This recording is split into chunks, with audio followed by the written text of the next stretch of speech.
Hi, everybody. It's April Perry and Jonathan Baylor back with another episode of the SANE Show. Jonathan, are you excited for today's show? I'm excited for today's show. I've got my sane green tea here. I'm sipping on it. It is delicious and I'm ready to go. Okay. Well, today we're actually talking about how to help somebody who really needs to lose a lot of weight and is feeling stressed out, overwhelmed. I mean, I feel like this podcast is something that whether you need to lose a little bit of weight or a lot of weight, or whether it's just all in your head and you're stressed out about the process, I'm really excited to be able to talk about the principles of SANE today and help us to see how this fits in context with other offerings that are out there to help you to lose weight. Now, I'm going to kind of paraphrase an email I received from one of our listeners that really touched my heart. And as soon as I read the email, I knew I needed to talk with you about this on a podcast. And so she says, I'll read a little bit of it here. She says, I get frustrated with myself because I know a lot about nutrition, but can't seem to apply it to my life. I'll be honest and just kind of dabbled with the sane eating. And she talks about some of the things that she'd gone through with other Facebook groups, more for food addicts and things like that. But then she talks about how she personally hasn't done binging or purging and things like that. But she gave up sugar since the beginning of the year, and she's lost 18 pounds so far. But on this diet that she's on, mainly for food addicts, she says, I feel like I am in food prison. They tell you to only eat 3 meals per day, and it's pretty much the food. I can have 2 fruits a day, 1 starch in the morning like yams or oatmeal, but no snacks, no licks, no bites, or no tastes in between. And she talks about she does eat about 20 ounces of vegetables a day. She says, no sugar I can understand, but they also say not to have stevia because it causes an insulin response, could trigger people to want to eat more sweets. But she says, I feel so restricted and don't think I can last doing this. I have 95 more pounds to lose, and this diet's been successful. People do lose weight, but I know that right now I can't do this long term.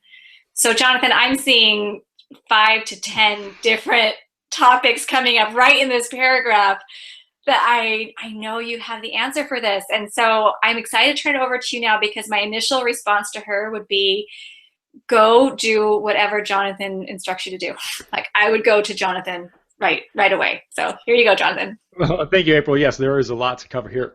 Excuse me. I wrote some notes down here, so hopefully you'll need to interject and reel me in because Okay. I might just go. So the first thing, and actually this individual's, I really appreciate writing in this courageous email, and she uses a phrase which is so important, and it's a phrase that we all need to write down on a note card or put in our smartphones, which is, she says, I can't do this long term. Yeah. The question is, for any lifestyle change, is can you do it long term? And when we take that long term focus, everything changes. Let me give you an example. So a couple things. First and foremost is there are 2 very popular ways to lose weight quickly. The first is intense caloric restriction, which is the biggest loser model, right? So we increase calories out dramatically by exercising for 6 hours per day, and we reduce calories in dramatically by starving ourselves. And that causes rapid weight loss. And then, like, people who are on the inside of the industry know that as soon as the cameras turn off, it causes even faster weight gain. Right, like I've worked with Biggest Loser alumni who tell me verbatim, Jonathan, I've lost 100 pounds over 5 times. Weight loss isn't the issue, weight maintenance is the issue. So intense caloric restriction is not sustainable long term, bottom line, so that it can't work Yeah. long term unless your goal isn't to be slim and healthy and happy long term. So that's a warning sign right there. The Right moment there. that you know I can't do this long term, then you're on the wrong plan. That's exactly right. But there's also, so that's I usually say there's like the quantity approach to weight loss or fat loss and health, and there's the quality approach. Now, the quality approach, those are things like the Atkins diet, the South Beach diet, paleo diet, vegan diet, and even in a lot of ways the sane lifestyle. It focuses on the quality of what you're eating. But that can be taken to an extreme as well. And in fact, there's now a condition which a lot of therapists are dealing with called orthorexia, which is this paranoia of I'm not eating perfectly. And people just stop eating because they say to themselves, oh my gosh, I can't eat sugar because it does this. And then I can't eat xylitol because it does this. But then I can't even eat stevia because of this. And if I breathe in air, then the air has pollution in it, so I can't even breathe. And it ends up making us crazy. So we also have to watch out for that, because just as unsustainable as being hungry and tired your whole life is if this food doesn't fit into this theoretical perfect model, which if anyone tells you they know the perfect way to eat, run in the opposite direction, because nobody knows the perfect way to eat. So that's also this pursuit of perfection from a food quality perspective is also equally non-sustainable long term. So that's another thing to really watch out for. Okay, I think that that's something that's really helpful to hear. Now, as far as this question about this stevia, that does trigger an insulin response? I mean, we talked a lot about safe sweeteners versus non-safe sweeteners. But What that's do you say on that? so it's a good. This is another thing that I wrote down here is how we talk about the long term, and I really want to keep coming back to that, because Yeah. a long-term focus changes things. So there's a thing called over-optimization, right? So if right now you are over 100 pounds overweight, or if you're any amount overweight, to transition from using high fructose corn syrup and other nonsense to stevia is a massive win. It's a Okay. huge if you enjoy stevia and if it makes you happy and you say, hey, using stevia in my coffee or in my tea instead of sugar is something I can maintain for the rest of my life, anything that makes you Okay. feel like you've screwed up instead of doing something positive, that's a positive change, I mean, Yeah. run in the opposite direction. Okay. All Right, right. because like regardless, yes, I mean, there's been studies that say even thinking about something sweet can well, no, and that sounds crazy, but right now Yes. think about eating a lemon. If you think Okay. about eating Okay. a lemon, your mouth will produce excess saliva Okay. because the thought of eating a lemon triggers the sort of pre-digestive Sure. reaction, right? So it would Yeah, sort of make absolutely. sense that if you're thinking deeply about eating sweets, so again, it's this over-optimization, which is Okay. just not sustainable. Maybe if you have 1 more pound to lose and you're getting ready to run that marathon, that's what fitness models do when they get ready to go on stage. The days leading up to their fitness competition are crazy strict. I mean, crazy down to the minute, planning everything. But even those people do not do that year round. They're photo shoot ready, and they're Right. they're perfect for those Right. 3 days, and then they stop because that's not sustainable long term. So the question is not like, what about stevia? Da, da, da, da, da. Is stevia better for you than what everyone else is doing? Yes. And is it Yeah. something that you should celebrate and hug yourself for doing instead of sugar? Absolutely yes. Okay. Can we talk about the concept of food prison for a minute? Because oh, that touched my heart when I read that in her email that she says, I feel like I'm in food prison. Now, I remember I went to a weight loss class after I had my first child, and they said, we want you to be really beware of the BLTs. And I'm thinking, okay, bacon, lettuce, tomato sandwiches. They said, no, BLTs are bites, licks, and tastes. And they said the reason why you need to be careful is because those add up calorie wise. And if you take a lick of something or one little bite, you might think it's not a big deal, but that can make or break your diet. And that's going to determine whether you lose weight this week for your next weigh in, right? Something like that. So, what she's telling me here is she can only eat these 3 meals a day, no snacks, no licks, no bites, no taste in between. So can you explain why with the same diet we don't have to worry about that? The reason we're biting, snacking, and licking on things is because in a traditional calorie counting methodology, there's entire tastes that we just don't get to experience anymore. And it's natural for the body to want the sweet flavor. It's natural for the body to want the savory and salty flavors. But when food is considered this terrible thing that we need to avoid, we could only eat this little tiny amount of it.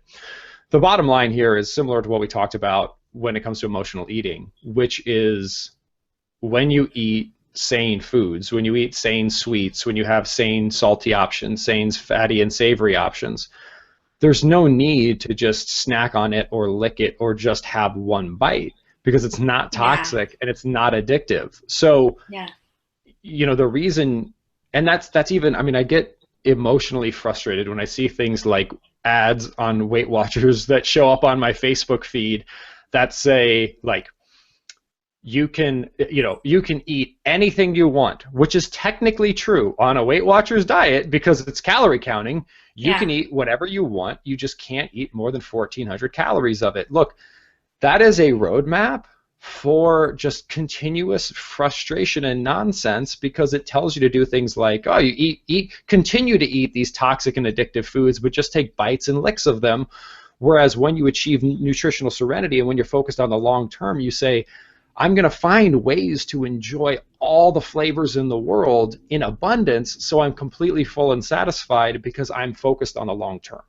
Yes, it's a whole different philosophy, a whole different way to look at it. And I'm the same way. I've been following, I mean, what's Oprah's been saying about Weight Watchers. I mean, there's a lot about Weight Watchers out there right now. It's a big industry. And as I've been watching, here's how you can eat a great breakfast that's this big with one little egg and a tiny bit of avocado and one little tomato slice. And here you go. Here's your breakfast that you're just going to love it. It's going to taste so good.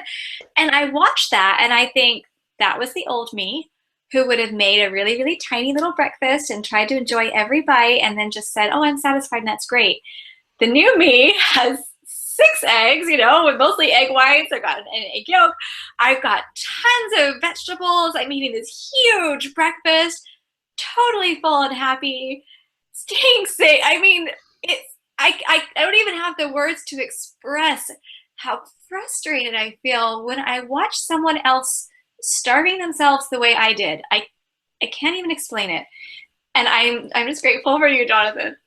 Oh, well, thank you, April. And I want to make one more point about the long term, which is, we talked about this in a previous episode, but this individual has 100 pounds to lose. And regardless of how much weight you have to lose, if I were to say, if I could wave a magic wand, if we could sign a contract together, I would say 3 years from today, you will be incredibly fit and healthy. You will be thrilled with your physical appearance. You will be thrilled with your energy levels. You will not think about how much I'm eating. You will never feel deprived. You will never have low energy. If 3 years from today you were at that state and could easily maintain that state for the rest of your life, would you be excited to sign that contract?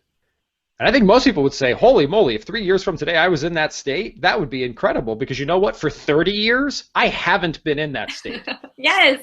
So what I would encourage us to do is, this has happened quite a few times recently because we're recording this here in January, and January is a big time for New Year's resolutions, and there's people who have like 100 pounds to lose, and we'll have conversations with them, and we'll say, look, we can provide you with a roadmap, and you'll take those 100 pounds off, which we hate talking about because we're not about weight, but sometimes you have to speak in the vernacular that people understand.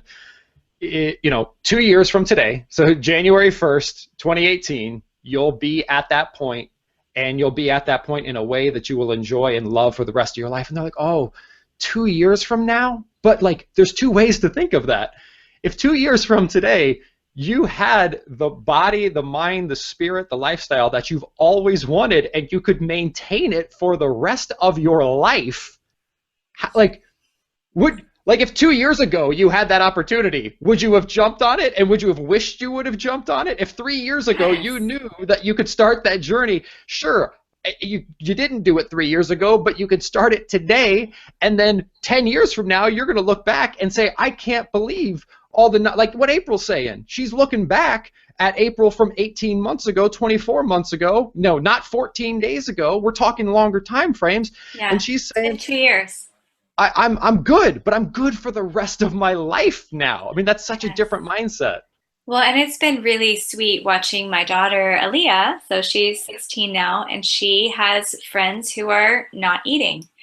And she comes to me and she says, Mom, I'm trying to tell them about SANE. I'm trying to explain, what we've gone through and what we've done and how wonderful it is. And she has a hard time when people don't listen and they say, well, no, I can't do that. I'm just not going to eat. It's so, I wish I could adequately explain what it's like to watch a 16-year-old who gets it, who's looking around her high school and just thinking, is the world crazy? What's going on?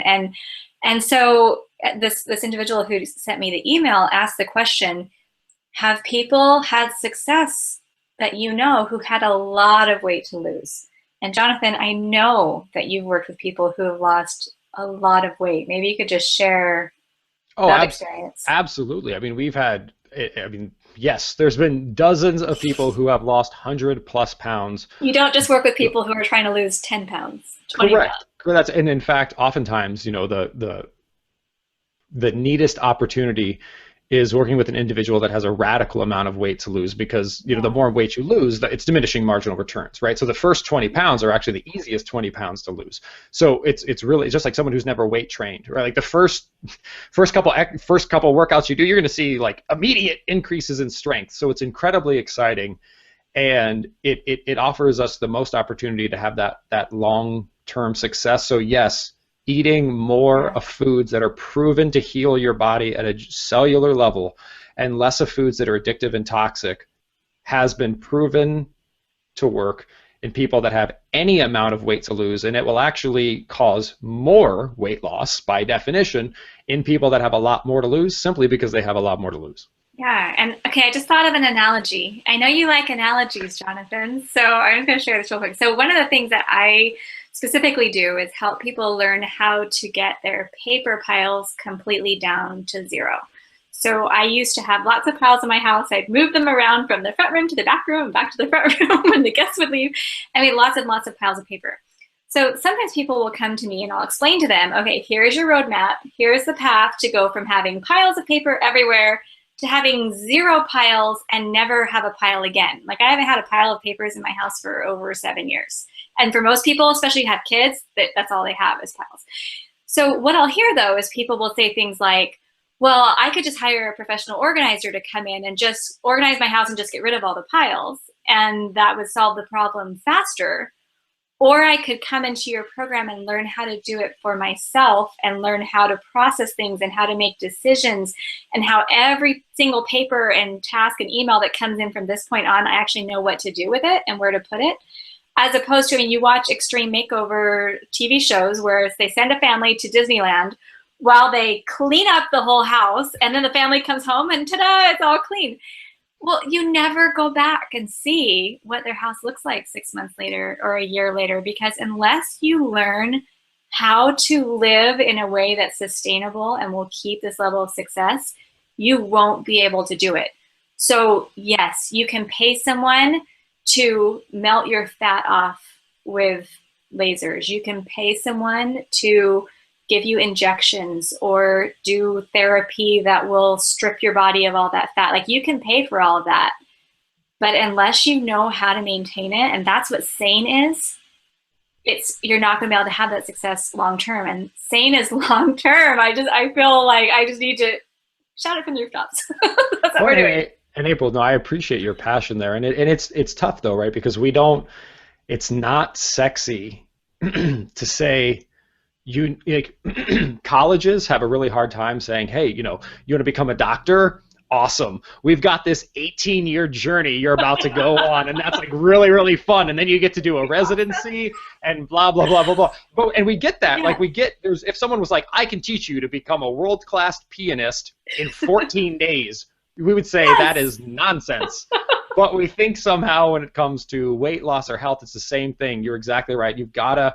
It's not to give a person a fish, it's to teach a person to fish and to enjoy the process of fishing so that you don't want to stop. That's so important. And it's not necessarily easy. This isn't the easy way out. And I don't mind saying that. I mean, just in working with my husband who just, he doesn't love vegetables. He was brought up eating a lot more of the insane foods than I was. And so it's a little harder for him.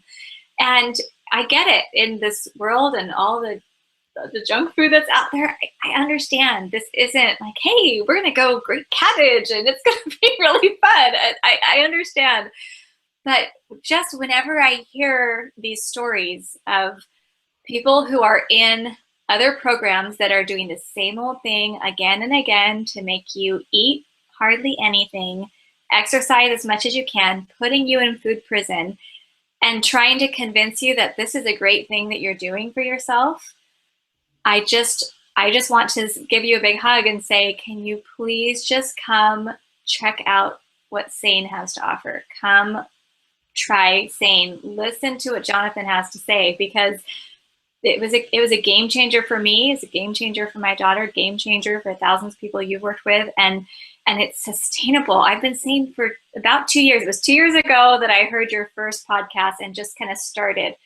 And about a year and a half, almost 2 years now, that I've been 100%, 99% sane. And I'm doing it for the rest of my life.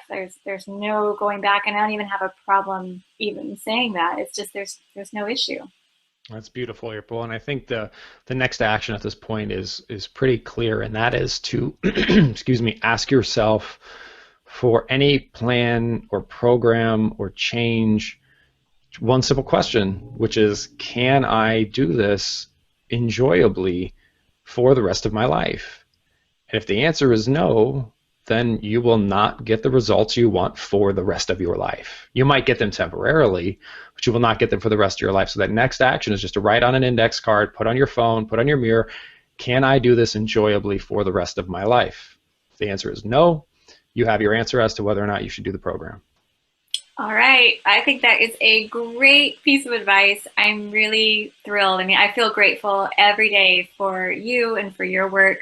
I feel grateful that I get to just help be a voice to help others know we understand. If you're going through a lot, if you have a lot of weight to lose, if you feel stressed out, if you're tired of being hungry, there's an alternative. And we're grateful that you're here with us, and just grateful that we can be helpful to you along the way. So thanks again for being with us in today's podcast. And remember to stay sane.